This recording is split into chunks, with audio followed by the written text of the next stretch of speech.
Ito ay pawang opinyon lamang. Kung ayaw mong naririnig mo, next video. So today, pag-uusapan natin ang trending na issue. Mainit-init pa! Bagong luto! Sobrang init pa. Ang issue na ito ay... At isa lang yung meron sa atin noon. Mainit na trending na issue ngayon ay ang sing-sing na worth 299 pesos. So, ito ang aking tanong. Ano ang masasabi nyo sa post ni Ate Girl? Tawagin natin siyang tagalat sa pangalan Ate Girl. Anong masasabi niyo sa post ni Ate Girl na naka-receive siya ng worth 299 na engagement ring galing sa Shopee? Oh no! Okay, 299 pesos. Hindi pa natin alam kung may delivery charge. Baka one include na lang Shopee. Tsaka kay Shopee code ko. Discounted pa pala. At ginamit ang coins. sa Shopee. So less than 100 pa pala siya. Anong masasabi nyo? Ang tanong kasi ni Ate Girl, Deserve ko ba? deserve ko ba? Na Deserve ko maka- ba na maka-receive ng worth 299? Miss Oh. Ish. Hindi, Shopee! Ikaw nasa kanan ko. Ako? Ako kasi doon sa parang post niya, 8 years yata sila. So parang feeling ko kasi as 8 years partner and couple, parang hindi ko naman deserve yung 299 pesos. Hindi sa materialistic ako, no? Pero kasi parang nakikita ko doon yung effort at intention ng magiging partner ko. Hindi ko naman sinabi sa kanya na bilhan mo ako ng sobrang mahal na engagement ring. Ang gusto ko is yung kita mo ba yung intention and effort ng tao? Kasi guys, wala na nga nabibili sa 1,000. Tapos pag namamalengke nga kayo, nagreklamo kayo na wala na kayong mabili sa 1,000. Ay, tapos 299, parang hindi naman sa materialistic pero feeling ko kasi as a woman, this is the one step milestone of your relationship, diba? Hindi ka naman, kasi ibig sabihin kapag ang guy, I don't know sa guy, pero para sa kanya, once na guy is proposing to you and having his intention to be your partner, dapat yung full effort niya na parang ikaw ay mahalaga para sa akin, kaya deserve mo ang bagay na to na sa akin. Hindi naman kasi sinabi doon kung ano yung standard ng relationship, ng financial state nila, no? So, kung, feeling ko kasi, kung sinabi yun ng guy, ganito. May demo. Sige, naman yung demo. Okay, ito lang yung babes. My loves. Highest five.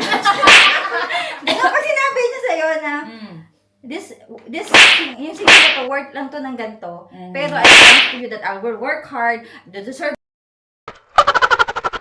more, naiintindihan ko parang, okay, give me a chance to be part of your life.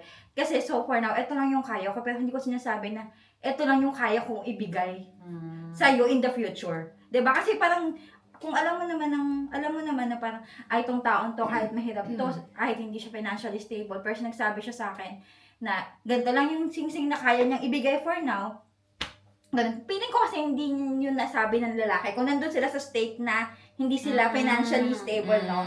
Parang hindi siya nasabi ng lalaki na, sige, itong sing-sing na to, ganito lang kaya ibigay, pero let me have the time and the effort to grow and everything.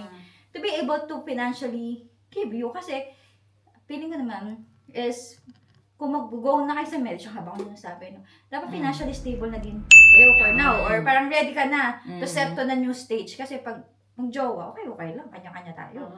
Pero kapag mag-asawa, kasi wala pa akong asawa, guys, hindi sabi ko na. As one na kayo. So yun. So yun lang naman yung say ko. Hindi siya sa deserve ni Ate Girl. Kung 8 years sila, at syempre, sinasabi ko nga is, 8 years partner mo kayo pero parang hindi mo alam kung anong nagpapasaya sa partner mo. Or kilala mo siya masyado kang comfortable na ibigay sa kanya yung ganong sing-sing. Kasi kung na-hurt si ate, ibig sabihin, hindi siya masaya. Hindi siya na-content or na-hurt siya Ibig sabihin, Tsaka kung ganun yung post niya, ibig sabihin hindi nila napag-usapan na sinasabi mo na parang ito lang yung kaya ko ibigay. Ibig sabihin parang hindi nasabi nung guy. Hindi mutual sa kanila. Wala sila sigurong plan in the first place na pag dumating tayo sa ganitong point, baka pwedeng ganito. Eto Walang na. further discussion ng sabag- future. Feeling ko yung post ng babae parang Tulog na na-shook yan. siya eh. Kasi feeling ko, siguro na-shock din siya. Siguro, Oo. kasi paano ba? Ito kasi ang marriage sa amin eh. So, paano ba pinag-uusapan yun, di ba? Oo. Parang Parang hindi rin siya naman siya. sinabi doon na nag-guess yung babae or nag-know yung babae. No, hindi. walang walang nag-guess. sinabi Nasaktan doon. na siya. Pero Mm. kasi, the fact na parang, ikaw ba, pag sinabi kong, will you marry me? Nakita mo lang yung sing-sing, you don't even know what brand it is. Or who kung how made much. it. Oo. Mm. Yun lang yung nakita mo, tapos sasabihin mo na, ito yung presyo ng sing-sing, kasi Oo. nakita ko similar sila. Paano kung kunwari, pinasadya yung gano'n na sing-sing, and it's not from Shopee, di ba? I mean, there is some sort of hole dun sa post, kasi parang ang dating sa akin kasi, nag-assume yung babae na, this is from Shopee. Pero walang confirmation na Shopee talaga siya. So, May hindi niya nakita tinanong bang- kay Boy? Hindi sila Parang nag-open sa post communication. niya, ganun. Mm. Ganun yung pagkakaano. So, parang hindi, ibig sabihin, hindi walang niya kaya. quality. Oo, At nag-assume lang siya. Walang proof, walang Walang evidence. proof. Naggaling siya sa Shopee. Oo. Pero, ibig sabihin, hindi din sila ganun ka-transparent to Oo. ask directly. Yes. Oh, bakit? Kasi Uy, dapat baka siya sa Shopee ko lang to. Kasi siya nag-post anonymous. Kasi dapat Anyway, transparent ka eh. The, Dapat the point pa lang na nag-post siya, Oo. meaning to say, hindi, yun nga, hindi siya transparent transparent. dun sa Oo. partner niya. And at the same time, Wala meron na silang siyang, meron na siyang nafe-feel na hindi siya contented. Oo. Hindi siya satisfied dun sa app or dun sa ring itself. Kasi kailangan niyang questionin kung deserve ko ba. In the first place, parang, alam mo yun, di ba, kung ikaw yung makakatanggap ng ring from someone you love, not knowing how much, It will It's be a a yes, yes. di ba? at saka ma-appreciate mo siya. Regardless of the price. I mean, Mm. kasi dun sa, masyado kasing Emphasize. na-emphasize Yung yung price. Yung Ah, price. ah, ah. Which is, hindi naman talaga yun yung meaning kung bakit siya nag-propose in the first place. Yung meaning is because I'm sure with you that I will stay by your side until forever. Diba? Yun yung meaning ng proposal. Hindi naman yun yung, okay, ito $299, pakasal na tayo. Tayo na lang hanggang habang buhay. Hindi naman yun yung meaning eh. Yung meaning naman nun is, I'm sure with you and I want you to be my other half and for us to become one until the end of our last breath. Diba? Yun naman talaga yun. Siguro ano din, depende rin talaga sa delivery. Kung paano siya sinabi nung partner niya. And kung hindi niya din, sa bagay niya, hindi natin alam yung both sides of the story. Pero kung sakali lang, iset aside natin yung presyo. Kung sakali lang na hindi alam ni ate girl yung presyo nun, pero sincere yung pagkakasabi ni Guy. Walang issue. Yung delivery niya ng message na ganito, ganyan. Oo. Wala. Sincerity kasi makikita mo yun sa how the man asked the woman to be the question, will you marry me? Kasi normally dun sa nakita ko sa kanya, kasi present naman tayo nun, nakita ko yung parang, okay, may message pa. Bakit kita mahal? Parang ganon. Hindi naman niya sinabing, mahal kita kasi. Di ba? Pag naman nagsabi sila ng mahal kita, wala namang dahilan eh. Depende din siguro sa couple kung paano. Kasi Kasi sila yung nagkakaintindihan. iba-iba kasi ng love language eh. So parang as a couple, kapag ang love language mo ay affirmation, kahit wala kang dahilan, parang kailangan mo sabihin sa partner mo na, I love you for this. I love you for this. Diba? Sa loob ng 8 years na yun, imposibleng hindi nila alam yung love language ng Isa't isa. Exactly. Kasi tried and tested na dapat yan. Kumbaga, wala ng error. Pag-LDR sila. Ng 8 years. Ang hirap If niya. hindi nila alam, then there's something Oo, wrong. there's something wrong. At saka, the intention of the girl na nasaktan siya after the engagement, ibig sabihin, hindi ganun yung, hindi niya na-feel yung, Oo. Pero, feel yung intention. Yun nga din that yung thing na inilabas mo siya sa nasususpect ko. public at humingi ka ng opinion from the public, it means hindi ka sure. Kailangan mo ng validation Oo, from kailangan others. people. Kasi parang siguro na feel niya that time na, alam mo yung pakiramdam kapag nag-think twice ka, ibig sabihin, unsure ka, in doubt ka. Kailangan mo ng validation from others para sabihin na tama or mali yung nararamdaman mo. Kasi naisip ko, parang, siguro na moment na yun, no? Sige, si ate mo girl, nag-guess. Kasi nga, Or feeling nahihiya niya, or sa nahiya, crowd. we don't know kung paano siya Right. propose or Isa din yun, something. pressure. Pero, Pressure. the fact, the after ng sing-sing na yung nalaman niya, it really matters to me that communication kasi ng couple eh. Yung parang sinabi niya, uy, nakita ko sa Shopee. Kasi pag straight ka Shopee sa ba to? couple mo, Oo. sa Shopee mo ba to? Sabi mo na agad, para wala na tayong anuhan. Iniisip ko nga actually, nung last time pinag-usapan natin yan, naiisip ko talaga yung sarili ko, paano kung ako yung pupunta ko yung sarili ko ay ate girl. Naka-receive ka. For example, Tapos si hindi sa Sherwin. Celavi. Mag-uwi natin ng venue. Hindi sa Celavi ang venue. So, for example, si Sherwin, Okay. bigla na lang ako nilapitan. Sabi niya, will you marry me? Out of nowhere. Siguro sa kumakain kami or dito. Ganyan. Tapos, yung ring, hindi ko malalaman kung Ano yung ano price, yung anong brand. Kasi marami na ngayon, mukhang totoo yun. Ah. Pero, Oo. ano lang naman, di ba? Alam mo yung parang, Yung moment ko. yung binigay sa akin, nandun pa lang ako sa moment na, ay, ganyan, ganyan. Excitement. Pero, yung excitement ko will depend on how he will propose. Paano nangyari yun? Oo, kung paano niya ako iso-surprise. Yung surprise kasi, yung act of surprise, yun yung minsan na nagpapataas ng ng emotions natin. Pero, syempre, yung moment pa lang na magpo-propose siya, malaking bagay na yun. Yung delivery. Malaking bagay na yun. Pag kunaring na surprise niya ako, ibig sabihin, hindi ko na mapapansin yung worth ng ring. So, kung for example, nalaman ko yung worth ng ring after, manari kay bukasan, nakita ko pagdating ko sa account na 299. 299 deducted from your account. Love, 299 lang yung ring? Kaya mo siyang sabihan ng ganon. Kumbaga, mag-iisip muna ako. Parang ang tagal ko munang mag-iisip. Pesos. Hindi man lang dirhams. Pesos to? Love. Halika nga. May mali ba dito? Kinulang pa ng zero. Mali ba yung resibo? Dapat 2,919 na yun. O dalawang zero.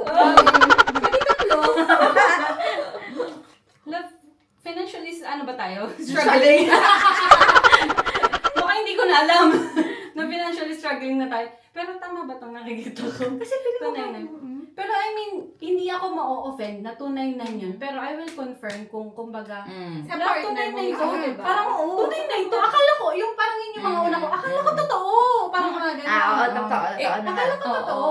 Hindi ako ma-offend, pero parang ganun na yung mga... Pero hurt siya, no? Pero pakiramdam ko, Oo. ito yung theory ko talaga. Kasi ang dami ko ng scenario nilagay.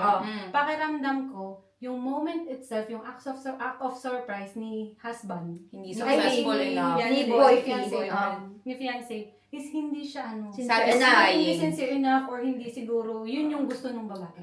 Walang good at factor. Oo, wala. Pakiramdam ko, yun yung nakatrigger sa kanya and then yung ring. Oo. Tsaka Hindi na siguro yung fulfill yung pinakasimple ano niya, feeling niya. ina-expect niya Oo. na. Kasi Meron girls, 8 yun, years. exactly. Siguro meron siyang expectation Oo. na yun yung nag-drive sa kanya, bakit lalong nag-matter yung 299. amount, yung Oo. price. True. Kasi Parang kumbaga years. nadagdag lang yun eh, yung price. Parang, okay, bakit?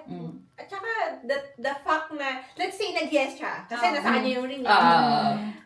The fact na nag-yes ka, and then later on, babawiin mo. I mean, gusto mong bawiin kasi sa price ng ring, why should you ask the public, not your fiancé, na parang, di ba meron naman kasing mga Pwede nang scenario pag-usapan. na parang kunwari, Pabiro. ako, Mm. nag-yes ako, Mm. tapos, hindi ko talaga siya gusto. Kaya lang, yung crowd kasi sabi, yes, syempre, yung mga tao, kinikilig sila. Oo, crowd So, mag-yes ka. Mm. So, parang kapag kaming dalawa na lang, mag-sorry ka, pasensya ka na, ganyan-ganyan. Kung hindi mo talaga gusto, or hindi mo napili yung yes factor nung time na yon, di ba? Pwede naman ganun. Pero piling ko kasi naiintindihan ko siya sa part na tama yung isa sa mga point din nila is yung parang yung deliverance nun kasi 8 years eh. Parang hindi Hindi naghintay ako makatarungan. ng 8 years. And I've been waiting for this moment for my whole 8 Tsaka I'm sure years. yung babae nagbigay na ng a lot of hints. Oo, for sure, for sure. Nag-draw ng hints na gusto niya. Gusto niya na totoo. Kasi Parang may gusto na akong ilagay Oo. dito. sabi niya, parang maganda yung medyo ganito yung kulay ng ring ko, gano'n. Size 8 nga pala ako. Papanail polish na ako. Oo, Ganon. di ba? Parang tipo, kasi kayo pag magkapagay na pag-uusapan nyo, uy, pag mostly no, sa kasal naman, ay pag marriage, uy, gusto ko ganito lang yung anak natin, gusto ko ganito tayo tita, like, right? Kahit wala akong kakopal Tsaka ngayon. exactly yung lalaki mismo, nagtatanong ng question. Oo, yeah, really. Love, gusto mo ba ba ng, gusto mo ba kain tayo sa labas ng ganito, yung maganda yung view, ganyan. Kahit hindi yun parang ikaw, gusto mo unti-unti, ano kayang gusto niyang perfect proposal para sa kanya, na deserve niya. So, I think, hindi na gustuhan ni ate girl, hindi siya na-satisfy. Nag-trigger dun sa 299. Yeah, napatungan siguro siya. Tapos ang pakiramdam ko, kaya siya nag-message sa, kasi Sabi. yung comment ni Camille, di ba? Parang sabi niya, bakit hindi sila nag-uusap pati yung mga natin points. Feeling ko, kaya hindi niya kinakausap, nagtanong muna siya sa public kasi pakiramdam niya, hindi niya alam kung paano i-open. I-approach. I-approach yung Ibig sabihin, hindi niya kilala yung Hindi jowa pa niya. sila ganun ko. Hindi Siguro- ka ganun ka-open sa isa't isa. Possible din na hindi niya siguro kaya i-confront yung reality just in case na Totoo nga. or just in Isa case din yun. kunyari makapag-usap sila, hindi Totoo. niya siguro alam yung magiging reaction niya if ito yung maging reason ni Guy or ito yung maging reason ni Guy. Siguro Actually, totoo. Kasi nga, pakiramdam ko, isa din to na pwede. Is, ang hirap na i-confront mo dun sa fiancé mo na, is this really my worth? Paano pag sinabi niyang, parang yung sa usapan niyo is na ang na-receive mo is yun talaga yung worth mo. Kasi, parang yung 8 years, Ano lang ako? alam mo yun, masakit eh. Masakit siya para sa'yo. So, pero in a way, in denial ka din kasi alam mo, kilala mo siya as a person na parang, hindi matagal na kami magkasama eh. 8 years na kami magkasama, hindi siya ganun. Parang ganun, so, parang in a way, kaya siya kumukuha muna ng comments from the public opinion. Yeah, which is nagtitrigger talaga sa atin. Totoo. Pero, hindi, balik ko lang dun sa ni Ate Ish kanina. Tama din naman yun. Kasi kung 8 years kayo in a relationship, kilala nyo na yung isa't isa. And at the same time, bilang lalaki, hindi naman sa pagsistereotype, pero bilang lalaki, syempre, ikaw yung magiging head of the family, just in case. So, ikaw yung parang, in a way, mag-i-initiate, though, pwede rin naman siyang mutual planning na, I wanted to start a family. And kapag dumating ka sa point na ready ka mag-start ng family, iisipin mo number 1 is yung financial capabilities mo. Kapag nag-propose ka, kapag sa marriage. Though hindi naman natin sinasabi na pagdating ng engagement, kailangan bongga. Kasi hindi. Meron pang marriage, meron pang married life. Correct. So, hindi naman Wedding natin day and marriage life. hindi naman natin binibigyan ng halaga na casual 299 lang siya, hindi siya pasok sa parang social standards.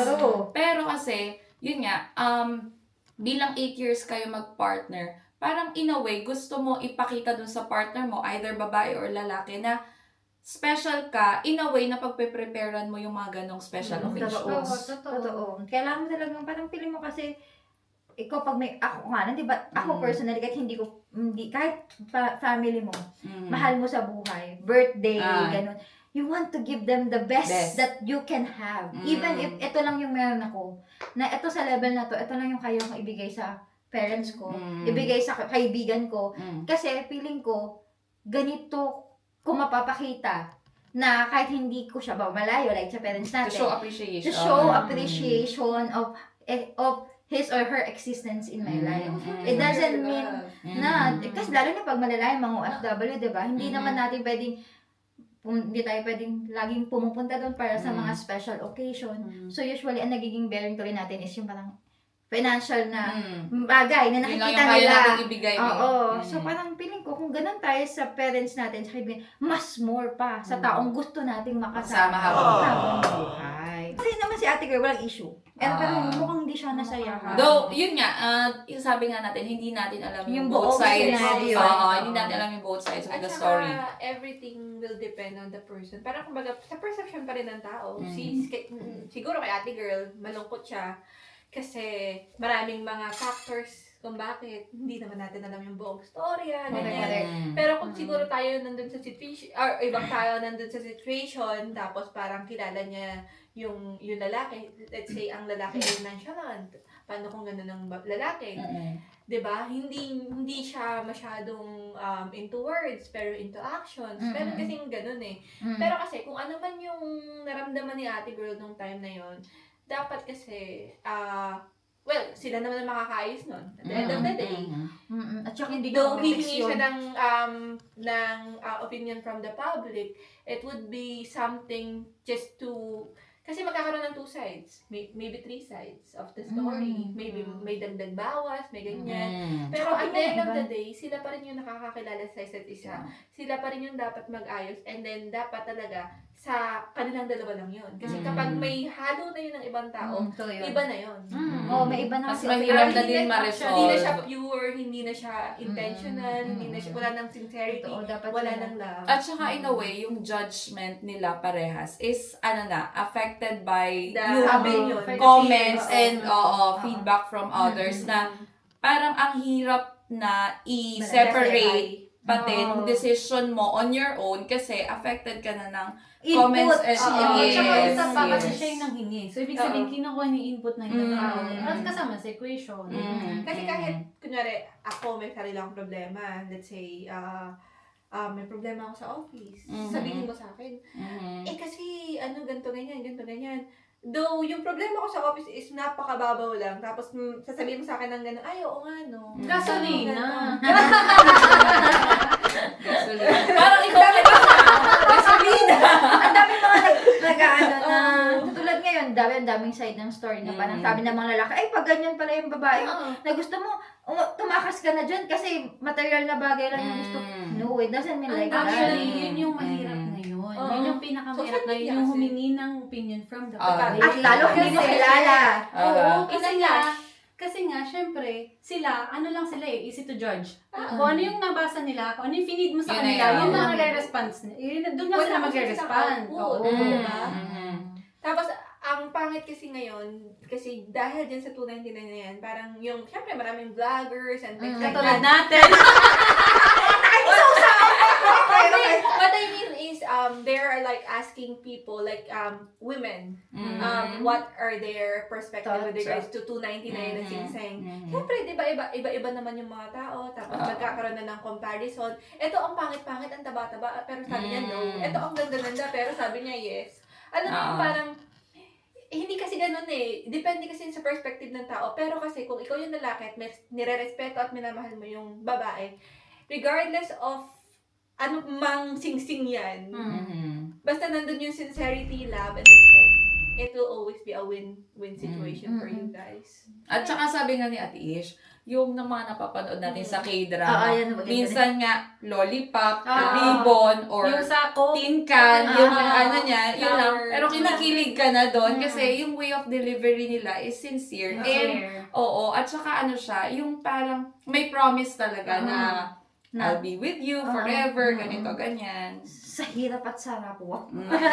Pero ganun talaga daw. Pero yun nga, siguro naisip ko na parang kung si girl ay nasasaktan siya at hindi niya masabi sa partner niya, I think they really need to talk about this. Because when it comes to marriage, I honestly believe na kahit na-offend na yung partner mo, you have to say it in front, and say it to them.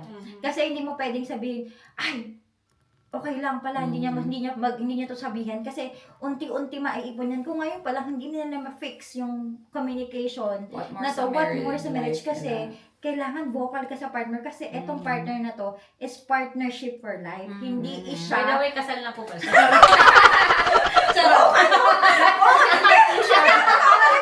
Na for sale pa po siya. For sale pa. Okay. The market, bidding po, bidding! Talaga na po ako nasalit na po. Simulan po natin sa 100,000 euro. Pero naniniwala talaga ako na pag ngayon pa lang in your engagement period or boyfriend period is nahihirapan ka na sabihin sa partner mo for 8 years. So 8 years, hindi mo nakuhang magsabi ng mga hinaing mo, ng mga thoughts mo. What more in marriage? Kasi in marriage, you have to be as one. Kailangan nasasabi mo sa kanya na, uy, nakaka-offend yung sinabi mo sa ganito. No, you cannot say it in a public, but you can say it to your partner.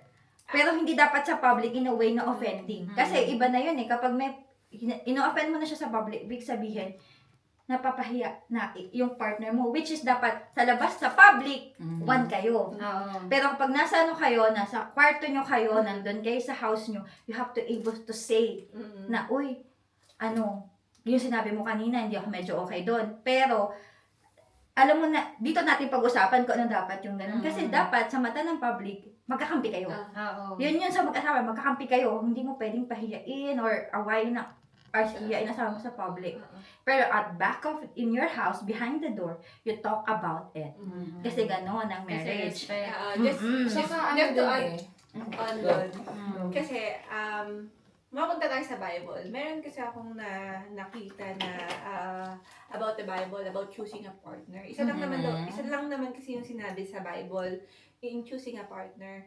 It is, you want your partner to be someone who will be your war mate. Parang kumbaga, kasama mo sa war. Yung kayong dalawa yung magkakampi sa war. Kasi, ang marriage is about, like, there's a lot of challenges, obstacles, and hindi lang naman yung pang isang tao. So, dapat kampi kayo. Diba? In connections with Ate Ish. So, kung engagement pa lang, at ikaw mismo yung gumagawa ng war between you guys, I think it's not a good example or it's not a good message na pinapakita mo sa ibang tao na, okay, I am building my war, I am creating a war on my other half. Diba? Good point. Saka ano din, yung fact na malaman mo na yung partner mo is may issue sa'yo, malaman mo siya from others, ano siya eh, parang mas masakit, unlike kapag yung partner mo mismo, directly ang magsabi sa'yo na, love, pwede ba natin pag-usapan? Kasi I don't feel comfortable. Yes, Ganon. But no one wants to be Shame. humiliated In public. in public. So, Totoo yan. alam mo yun, kaya nga kayo nag-asawa eh. It's protecting each other, supporting each other. So, dapat, kumbaga, Lifting each other. Yes. And ang nangyari kasi doon, parang yung lalaki is parang, ano ba yun, na-down siya dun sa pangyayari. kasi wala siyang side. Oo, wala siyang Masaya ka na kasi kuya! Masaya ka na! Pero tignan mo, ang dami-dami lumabas, hindi siya nagsalita. Or maybe hindi lang natin nakita. Alam pa. Hindi na tayo nakachismis kasi nabisi na tayo. Kasi masyado nang booming yung kay Ate Girl. Pero Mhm. to think that you respected her space, her time, her question, and things sa social media. Kasi ang daling sumagot eh. Ang daling sumagot na, kasi ganyan. Di ba, ang dali mong i-flip yung side ng story kung ikaw ay lalaki na parang, okay, ganyan. Pero parang for me yung nangyari doon is parang, okay, sige, that's your story. Ayaw kitang Pinabalidate niya ba yung ayaw kitang maging masama sa mata nila. So, sige, let's stop there. But they have to really talk about it. If you're going to push to the marriage, that's the very first thing that they have to do. If I feel of love, I feel offended dun sa 299. Saka Totoo bang 299 lang ito? Oo. Pakisabi Kailangan naman. ng counseling. Kaya dapat, yun nga, siguro sa ganung situation, sa ganung moment, is they really have to talk about this. Kasi, kayo po ang magsasama habang buhay, hindi po ang ibang tao ang kasama nyo. At Correct, saka hindi po. hindi bawat problems na i-face nila, Correct. kakailanganin nila yung validation ng ibang Iba. tao. Kasi what if... Aswang sila eh. Dapat actually nga, dapat hindi kasama equation ng ibang tao. Dapat Kasi kayo. sila lang. Kayo lang. Yun lang. Bilang marriage, happily married. Kasi minsan, alam mo, ang nangyayari kasi, for example lang, lalo na hindi pa tamang tao yung pinuntahan mo. Siyempre, expect the advice to be not right as well. Parang kumbaga, kung ikaw married ka, punta ka sa single, nag-ask ka ng Ay, talaga! advice. Hindi, Pero ibang perspective. I mean, ibang perspective lang. Pero in a way, kumbaga, may ibang tao na hindi nila maiintindihan kung nasa ang situation ka. Kasi Yeah. married ka, sila single pa. Ah. So yung perspective iba. Iba talaga, So yun iba. yung parang Tsaka, so dapat hindi talaga sa ibang tao na Totoo. Sabi nga nila, kapag kunyari, kayo as a couple or mag-girlfriend, mag-boyfriend, kung meron kayong misunderstanding, kailangan kayo mismo mag-usap na dalawa. Kasi if you try to parang get consolation from other people, instead of making your own decision, ma-feed in nga yung... Masusway ka. Oo. Masusway. Yung result, dapat na ito yung Totoo. final decision ko. Ay, hindi. Kasi sabi ng friend ko, dapat daw ganito, ganyan. So, yung decision mo for your own, iba na. Hindi na siya yung thinking mo on your own lang talaga. Though hindi naman maganda. I mean, hindi naman masama na humingi ng opinion din sa iba. Pero, mas maganda talaga if the both of you, kayo na lang yung mag-usap. Tsaka kung Mag-resolve hindi na. siya- Kayo lang kasi yung involved eh. Tsaka feeling ko naman ba, like that, may mga may mga situation kasi sa couple siguro, no, na hindi na nila maayos by themselves. Nag-uumpugan na sila. You have to talk to someone who knows you both. Oo. Who Accountable, yung Ang accountable, may para accountable sa inyo. Yung taong alam na ang isasabihin ko sa inyong payo is ikabubuti nyo. Hindi ikasisira ng relationship nyo. So, kasi minsan may mga matataas pa yung mga ano eh. Oo, yung mga Pride, pride. mga pride na mga couple na parang, ako ang tama, hindi kayo Diyan mag-meet. papasok si Ninong at si Nina. Correct. So, dapat accountable. Pero actually, sa married life, yun naman talaga yung role ng Ninong at Nina. Correct. Kasi sila yung tried and tested Tested, na. correct, I mean, correct. sila na yung nag-go through ng several years of marriage, goes through up and down. Parang makakapagbigay sila ng, in a way, tamang advice Correct. for the marriage to be successful. Oh, hindi lang advice na based lang sa mga Base talaga kay Mayor. Mayor, alam mo na. Mayor po na ano. Hello po. Alam mo na, Hello po. Hello po, Mayor. Hello po. And Doktora pala, hello po. Hello, attorney. Shout out po kay attorney din. Shoutout pa sa mga ninong-ninang. Okay, yun talaga, diba? So, kayo, masasabi mo kay ate girl, lumaan conclusion natin. Final words. Final words. Final words. Ano?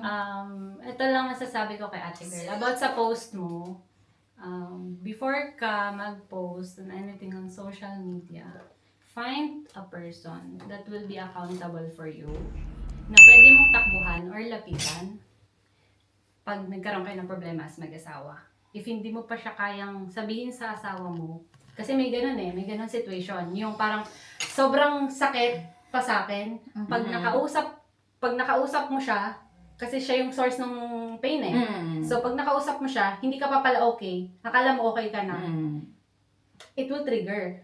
So, sometimes, yun yung tinatawag nila na kailangan nyo munang magbigay ng space. So, that's when you go to the accountable person.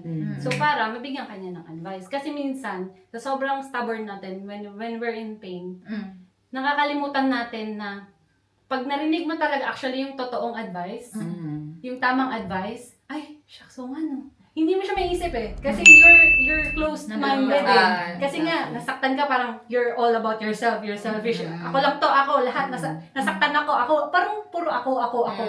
Nalilimutan mo yung naramdaman din ng partner mo.